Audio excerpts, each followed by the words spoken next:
हाँ जी, a very good evening to one and all. देखो यार, आप लोगों के साथ मैं यहाँ पे आरबीआई ग्रेड बी एग्जामिनेशन जो होता है उसका ये एग्ज़ाम पैटर्न है जो चेंज हो चुका है नाउ वर्ड्स। एंड चाहे वो अभी वाला अटेम्प्ट हो या उसके बाद वाला अटेम्प्ट हो, यही फॉर्मेट अब फॉलो होगा। जनरली जो एग्ज़ाम पैटर्न होता है वो हार्डली 5 साल या 4 साल में चेंज हो, ज़्यादा चेंजेस होते नहीं हैं। एंड अगर एक बार चेंज हो जाता है तो फिर वही पैटर्न कॉन्टिन्यूसली मेंटेन रहता है, फिर ज़्यादा ट्रांजिशंस नहीं होते। सो जो लोग 2024 या उसके बाद की प्रिपरेशन करने में इंटरेस्टेड है, RBI DEPR department of economic and policy research, तो आपके पास बड़ा अच्छा एक ऑप्शन है कि आप इसमें अपना करियर सेट कर सकते हो। एंड एलिजिबिलिटी का बहुत डाउट रहता है कि कौन लोग ये दे सकते हैं। आपके पास एमए इकोनॉमिक्स होना चाहिए, डिग्री होनी चाहिए। ये नहीं कि आप एमए के फाइनल ईयर में हो तो आप ये एग्ज़ाम दे दो। Indian economic services, net economics, SEBI grade research, ये 3 पेपर ऐसे हैं जब आप एमए के फाइनल ईयर में हो तब भी आप दे सकते हो। मगर डीईपीआर के लिए ना डिग्री होना इज़ असेंशियल। ठीक है जी, first thing degree related. Second question ये आता है कि तो हम इसकी प्रिपरेशन कब स्टार्ट करें, उसकी भी मैं बात करूँगा। बट यहाँ पे ना मैं इंटरेस्टेड हूँ आपके साथ एग्ज़ाम फॉर्मेट को थोड़ा सा शेयर करने में। देखो, phase 1 is basically just like the prelims, आप ये समझ सकते हो। एंड पेपर 1 इसका ऑब्जेक्टिव टाइप है इको के ऊपर। सबसे अच्छी डीईपीआर की ना खास बात यही है, यहाँ पे आपको सिर्फ इको मिलती है, ओनली इको, और उसी से रिलेटेड एमसीक्यूज आने हैं। No data interpretation, no quant, no reasoning, ये सब नहीं आएगा। सो अच्छी बात ये है। 100 नंबर का पेपर है, 120 मिनट आपको मिलने हैं। एंड जो इसका पेपर 2 है, दिस इज़ द चेंज। पहले ये पेपर 2 यहाँ नहीं होता था, दिस इज़ द चेंज जो अब ये इस बार आ रहा है कि अपना प्रीलिम्स में ही आपको इंग्लिश भी मिलेगी। And it is descriptive exam, 100 number, 120 minute. और ये आपको ना टाइप करना है, कीबोर्ड मिलता है। जैसे सीबीटी एग्ज़ाम होता है ना, कंप्यूटर बेस्ड टेस्ट, चाहे आप नेट का पेपर दो, सीयूईटी दो, एमए एंट्रेंस, आईआईटी जैम दो, तो ऐसे आपको उस पर कीबोर्ड से टाइप करना है। This is the challenge. कहते चैलेंज क्यों भाई? चैलेंज इसलिए, हमारी तो आदत है व्हाट्सअप टाइपिंग की, हमारी आदत है इंस्टाग्राम स्क्रॉलिंग की, हमें तो आदत ही नहीं है लैपटॉप पे टाइप करने की या कंप्यूटर पे कीबोर्ड हो उसके ऊपर हम टाइप करें। सो ये चैलेंज सबके लिए रहेगा, ये अकेले आप नहीं हो, सबको ये चैलेंज फेस करना पड़ेगा। सो इसलिए मैंने तभी का जो लोग 24 या उसके बाद पेपर देना चाहते हैं उनके पास अच्छा खासा एम्पल ऑफ टाइम है फॉर द प्रिपरेशन, तो उसकी प्रिपरेशन मैं आपको अच्छे से यहाँ पे करवा दूंगा दोनों पेपरों की। ये हो गया phase 1, that is your MCQ based. And उसके बाद यहाँ पे देखो एक बात लिखी गई है अंग्रेजी भाषा में, कहता है roll number of candidate shortlisted for phase 2 examination will be publish on RBI website within a week after phase 1। जैसे फेज़ 1 का एग्जाम होगा, within 1 week shortlist candidates की लिस्ट डिक्लेयर कर देगा रिजर्व बैंक ऑफ इंडिया जो phase 2 के लिए eligible है। तो फेज़ 1 निकालने के बाद आप फेज़ 2 में आते हो। Phase 2 is just like your mains exam. And इसमें 2 पेपर है। Paper 1 is economics, paper 2 is also on the economics. ये दोनों पेपर इकोनॉमिक्स की है। ये बहुत अच्छी बात है कि यहाँ पे हमें इकोनॉमिक्स से मिल रही है और इसके अलावा कुछ और पेपर नहीं लगा। 100 नंबर का पेपर 120 मिनट, 100 नंबर का पेपर 120 मिनट, टोटल होगा 400 नंबर का पेपर आपका प्रीलिम्स प्लस मेंस मिला के। ठीक है। एंड यहाँ पे आरबीआई ने बहुत अच्छी बात हमारे लिए क्या कि हमें डिटेल्ड सिलेबस अवेलेबल कर दिया। ऑल्दो आईईएस का सिलेबस, आरबीआई डीईपीआर का सिलेबस, नेट इको का syllabus, SEBI grade a research जो वहाँ पे पोस्ट होती है, grade a research post SEBI के अंदर, अगर कोई स्टॉक एक्सचेंज में इंटरेस्टेड है अपना करियर सेट में, तो सबका सिलेबस रैशनलाइज एंड सेम है। देन यहाँ पे देखो जो डिस्क्रिप्टिव पेपर है इको का, पेपर नंबर 1, उसमें आपको माइक्रो एंड मैक्रो मिलनी है। एंड जो पेपर 2 है उसमें आपको जनरली ये 3 सब्जेक्ट्स ही मिलने हैं, Indian eco, econometrics, MME and the statistics by default है। तो माइक्रो एंड मैक्रो का यहाँ पे फोकस रहेगा। एंड यहाँ पे ना मेरे पास इसका सिलेबस भी है डिटेल्ड, जो जो टॉपिक्स हमें पढ़ने हैं तो वो भी मैं आपके साथ यहाँ पे डिस्कस कर लेता हूँ। देखो जी, phase 1 that is paper 1 objective type, ये वाला जो पेपर है prelims MCQ based of eco, उसमें क्या क्या मिलेगा? उसमें आपको मिलेगा micro economics, macro economics, international economics, theory of economic growth and development, public finance, environmental, quantitative in economics. इसे जनरली हम एमएमई बोलते हैं, डी वाले बड़े परेशान रहते हैं एमएमई से। एंड लकीली यहाँ पे एमएमई इतना नहीं आता, ये अच्छी बात है आप लोगों के लिए। And current development in Indian eco तो आनी है बाय डिफ़ॉल्ट है। So these are the major sub heads of the objective type economics. And इसका जो पेपर 2 है डैट इज़ इंग्लिश बेस्ड, इसमें कोई ज़्यादा चेंज है नहीं। एंड उसके बाद फिर उसमें जो आपका मेंस एग्ज़ाम है फेज़ 2 पेपर 1, ये वाला जो पेपर है आपका 120 मिनट 100 नंबर का इको बेस्ड, इसमें आपको सिर्फ माइक्रो एंड मैक्रो मिलनी है। एंड ये माइक्रो मैक्रो आपकी सेमेस्टर वाली है। जो लोग ड्यू से इको ऑनर्स करते हैं ना वो एडवांटेज पे रहते हैं, मैं जनरली ये बात बोलता हूँ। तो ऐसा नहीं है कि जो नॉन ड्यू स्टूडेंट्स है वो नाराज़ हो या नहीं, एडवांटेज इसलिए क्योंकि जो ये सिलेबस है ना, आप डी का इतना रिगरस और इतना comprehensive detail numerical approach analytical approach syllabus है, तो वो आपको हेल्प करता है इनके लिए। जब आप वो सस्टेन कर चुके हो तो आपके लिए ये पेपर ना फिर खेल बन जाता है। ये इसकी यहाँ पे पूरी की पूरी यहाँ पे कुंडली लगा दी हमने, कौन से सब पार्ट्स पढ़ने हैं आपको। तो देखो माइक्रो में क्या, कंज्यूमर, सेम 1 की माइक्रो डी लेवल के अकॉर्डिंग, सेम 3 की production consumer theory market structure semester 4, welfare economics sem 4, then उसके बाद ISLM semester 2, economic thought, output and inflation, Phillips curve semester 3 की मैक्रो, इंटरनेशनल इकोनॉमिक्स सेम 5 में आता है आपका balance of payment exchange rate, कुछ इसका पार्ट आपका ओपन इकोनॉमी जो यूनिट नंबर 3 बनती है सेम 4 मैक्रो की, वहाँ भी आता है। ग्रोथ एंड डेवलपमेंट आपके सेम 5 में आएगा, एंड इसका एक पोर्शन आपका सेम 4 की यूनिट 1 भी बनती है, Solow model, Harrod Domar, AK model, ये सारे मॉडल्स जितने हैं। Then public finance, this is your semester 5 में चॉइस पेपर होता है DU के अंदर। एनवायरमेंटल इको सेम 6 में मिलती है, MME आप सब जानते हो, स्टैटिस्टिक्स आप सब जानते हैं, एंड इको ट्रिक्स यहाँ भी आएगी, ऑर्डिनरी ली स्क्वायर रिग्रेशन पूछा है। देन उसके बाद इंडियन इको। सो ये आपका ऑब्जेक्टिव का सिलेबस। एंड उसके बाद फेज़ 2 जो मेंस एग्ज़ाम है, पार्ट 1 जो होगा इसका या पेपर नंबर 1, उसमें देखो माइक्रो में सेम बात है, consumer theory, substitution effect, game theory, general equilibrium, market. Then उसके बाद वेलफेयर इकोनॉमिक्स, मैक्रो में नेशनल इनकम, न्यूमेरिकल्स भी आते हैं इसके, inflation, money banking, theory of economic growth and development, same pattern है, कोई ज़्यादा चेंज नहीं है। तो जो आपका DU का सिलेबस है वही सारा यहाँ पे रिपीट होता है। देन उसके बाद इक्वल वेटेज एग्जामिनर ने लिख दिया, मतलब RBI ने लिख दिया कि ऐसा नहीं है कि सिर्फ माइक्रो का डोमिनेंस ज़्यादा होगा मैक्रो नहीं, तो दोनों मिक्स है। तो आपके पास एक अच्छा ऑप्शन है, अगर आप अपनी माइक्रो एंड मैक्रो स्ट्रॉन्ग कर लो, देन फिर आपका जो फेज़ 2 मेंस एग्जाम का पेपर 1 है वो आपका अच्छे से मैनेज हो जाएगा। 100 नंबर का पेपर है, तो you can definitely score a very good marks. Then phase 2 का जो पेपर 2 है, ये चैलेंज है सबके लिए, क्योंकि यहाँ पे देखो MME आ गई। जब भी MME आती है साथ में हमारे लिए दिक्कतें लाती है। तो अगर मैं ये बोलूँ, मान लो एक ऐसा स्टूडेंट है जिसका MME स्ट्रॉन्ग नहीं, अरे कोई दिक्कत नहीं, MME स्ट्रॉन्ग नहीं, बिना MME पढ़े आप पेपर निकाल सकते हो, बिकॉज ये जो है these are the competitive level, no one can complete full syllabus. आपका बस ये होना चाहिए, जितना पढ़ो अच्छे से पढ़ो, रिटेन रखो, एंड कितना आप ऑन पेपर एग्जाम के दिन लिख पा रहे हो वो मैटर करता है। एंड इसमें जो आपका मेंस होगा, क्वेश्चन पेपर आपको कंप्यूटर पे दिखेगा एंड आंसर आपको पेपर पे लिखना है, जैसे आप कॉलेज लेवल पे पेपर देते हो रिटन में, तो वही सेम है, शीट पे आपको सारे आंसर लिखने हैं। Then it starts mean median mode, dispersion, probability, time series, index number, ये सेम IES का सिलेबस भी है। देन इकोट्रिक्स, रिग्रेशन एनालिसिस, ये पूरा सेम IES का सिलेबस है। ये ऐड ऑन हो गया, ये वाला Bayesian, econometrics, AI, machine learning, this is the additional portion जो ऐड ऑन कर दिया। ये सारा आपका IES के सिलेबस में नहीं आता। ऑल्दो कोई बंदा अगर ये ना भी करे तब भी आप पेपर अच्छे से मैनेज कर सकते हो। तो फेज़ 2 इज़ अ चैलेंज। ये पूरा मैथमेटिकल एस्पेक्ट है, MME आ गई, स्टैट्स आ गई, है ना जी, ट्रिक्स आ गई, अप्लाइड ट्रिक्स भी ऐड ऑन कर दी, पैनल डेटा भी होगा, यहाँ पे देखो लिखा है ना पैनल डेटा। जब भी अप्लाइड इको ट्रिक्स की बात आएगी, पैनल डेटा साथ में आएगा ही आएगा। सो ये चैलेंज है, ये पेपर हमारे लिए चैलेंज है, ये सबके लिए चैलेंज होगा। जो अपना जिसका मैथ्स इतना अच्छा नहीं है तो उनके लिए चैलेंज होता है। तो हमारा एम ये होता है कि हम ना प्रिपरेशन ऐसे करें कि हम बैलेंस कर दें अपने पेपर 2 को भी, ठीक है। देन इंडियन इको हमें हेल्प करेगा, यहाँ पे बहुत इंपॉर्टेंट बन जाता है इंडियन इको का पेपर। प्लस यहाँ पे इंडियन इको और जो IES की इंडियन इको है उसमें एक फ़र्क है कि यहाँ पे ना RBI की जो FSR फाइनेंशियल स्टेबिलिटी रिपोर्ट है, एनुअल रिपोर्ट्स है, वो आपको पढ़नी पड़ती है।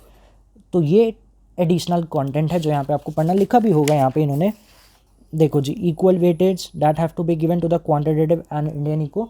एंड ये मेरे पास एक इसका सिलेबस की रीडिंग लिस्ट है जो उसने लिखा है कि कौन से बुक्स आपको फॉलो करनी है। कुछ sons is for the micro economics, generally हम यही करते हैं। आप अगर HL आहूजा करना चाहो वो भी कर सकते हो।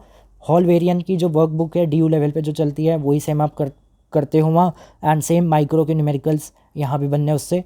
Then Don Bush, Olivier Blanchard, then उसके बाद आपका स्टैनली फिशर। तो ये सारा macro is also common part. International के लिए पॉल क्रूगमैन एंड साल्वाटोर चलती है, ये आपके सेम 5 में आएगी, जो लोग इस टाइम पे सेम 4 में हैं और जो इंटरनेशनल ऑलरेडी कर चुके हैं, बहुत अच्छी बात है जी। देन पब्लिक फाइनेंस के लिए मुसग्रेव एंड मुसग्रेव चलती है। देन एक इंडियन ऑथर भी है HL भाटिया जी, काफ़ी अच्छी बुक है HL भाटिया जी की पब्लिक फाइनेंस के लिए। ग्रोथ एंड डेवलपमेंट के लिए आप देवराज रे भी पढ़ सकते हैं। और यहाँ पे एक आती है ML झिंगन जो हम IAS लेवल पे पढ़ते हैं, तो सबका सिलेबस सेम है इस कारण। देन एमएमई के लिए आप अपना हैमंड प्लस एक इंडियन ऑथर भी है हमारे पास, हैमंड भी है, चियांग भी है, अल्फा चियांग, एक इंडियन ऑथर है डैट इज़ आर.एस. भारद्वाज, आप वो भी पढ़ सकते हो। इकोट्रिक्स के लिए तो it is your Damodar Gujarati, वही आपको पढ़नी है, और सेम 4 वाली इकोट्रिक्स आपको पढ़नी है ड्यू लेवल पे। अगर आप पैनल डेटा अप्लाइड वाला पार्ट ना भी पढ़ो तब भी आपका पेपर अच्छे से मैनेज हो जाएगा। So this is the syllabus and इसमें एक इंडियन इको का भी लिखा होगा इन्होंने, this is the Indian eco जिसकी मैं बात कर रहा था। RBI annual report last 2 years,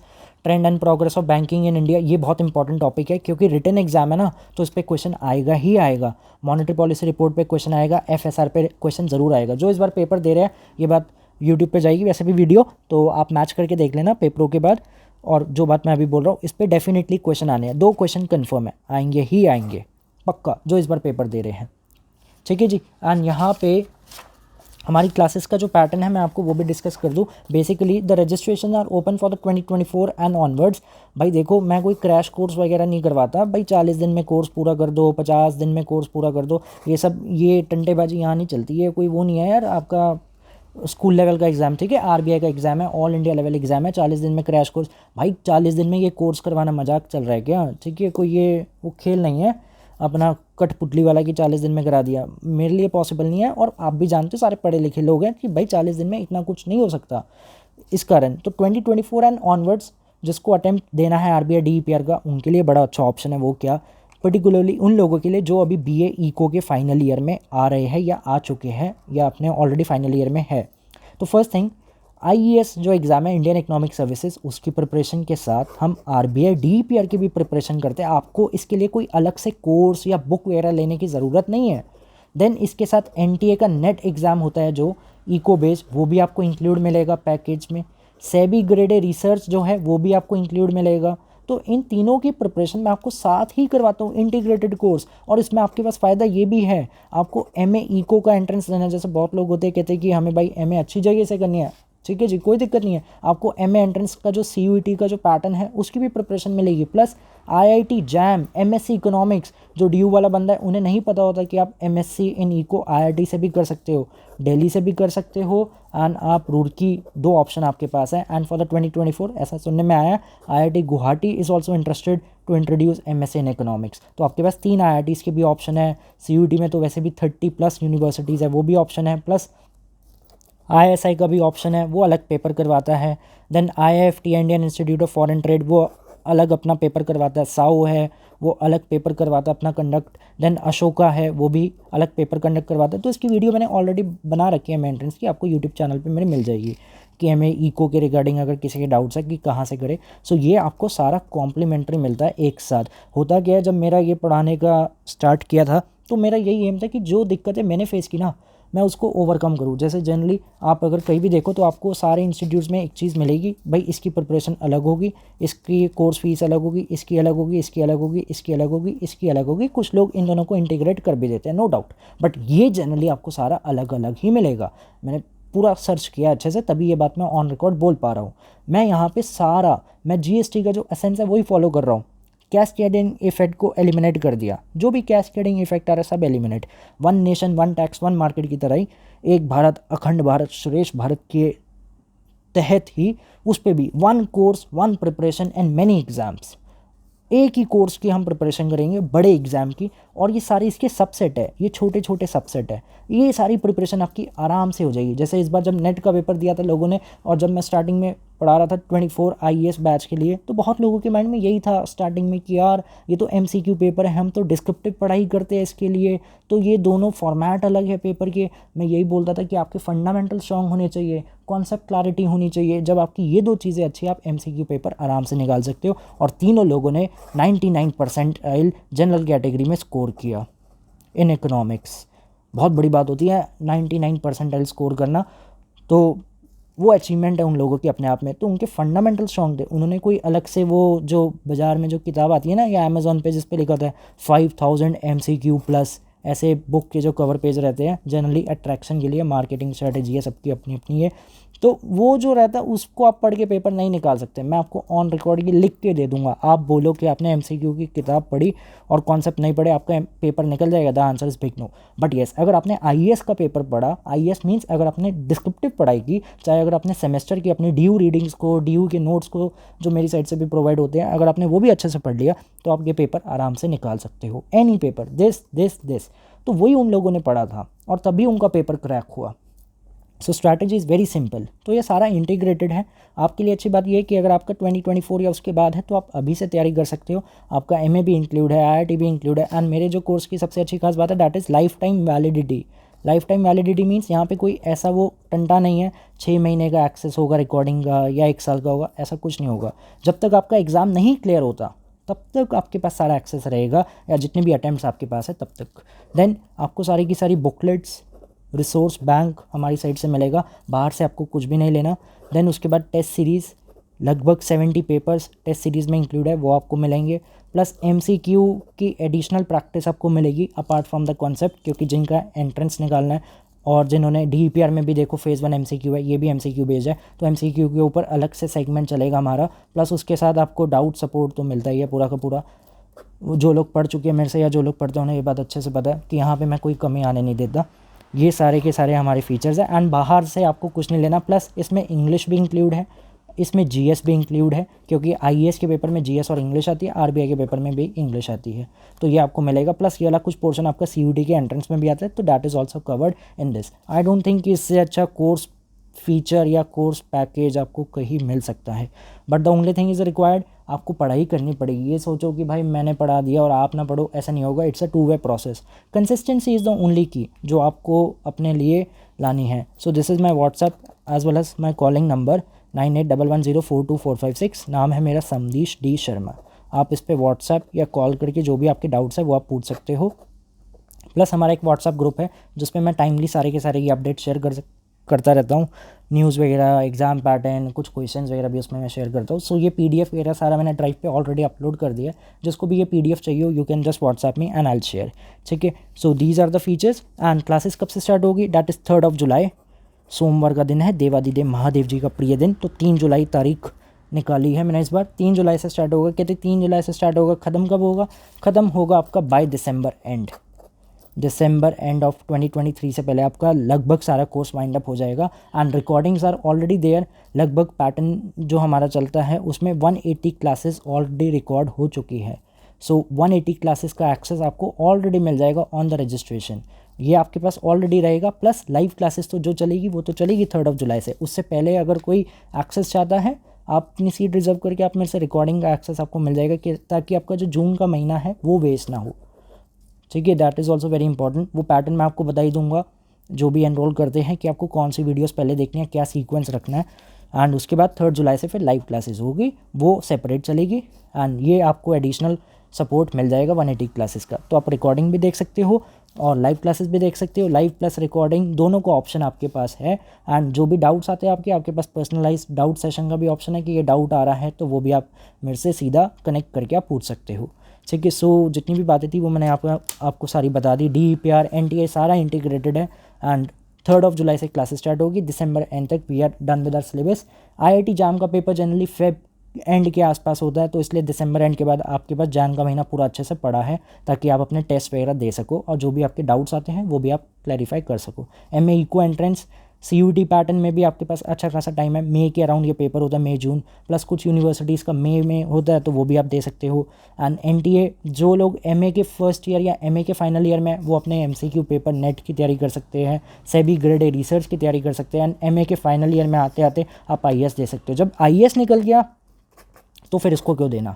अगर आप एमए के फाइनल ईयर में आपका आईएएस निकल गया तो भैया इससे अच्छी कोई जॉब नहीं है। आपका टारगेट हमेशा आईएएस होना चाहिए। ये जस्ट छोटे छोटे ना स्टेप्स हैं यहाँ तक आने के, ताकि ये सेट हो जाए। These are also very prestigious and very good government jobs. यहाँ से आप सीधा कॉलेज लेवल प्रोफेसर पे आ सकते हो। ये सेबी स्टॉक एक्सचेंज मुंबई में आपकी पोस्टिंग होती है। RBI is also very good and a very good job, बहुत अच्छी जॉब है। मुंबई में आपकी पोस्टिंग होती है। प्लस एमए एंट्रेंस का तो आपके पास ऑप्शन है ही। ठीक है जी, so these are the certain things जो मेरे को डिस्कस करनी थी। एंड अगर कोई भी डाउट हो, you can just WhatsApp me on my number. ठीक है, ओके जी, थैंक यू सो मच।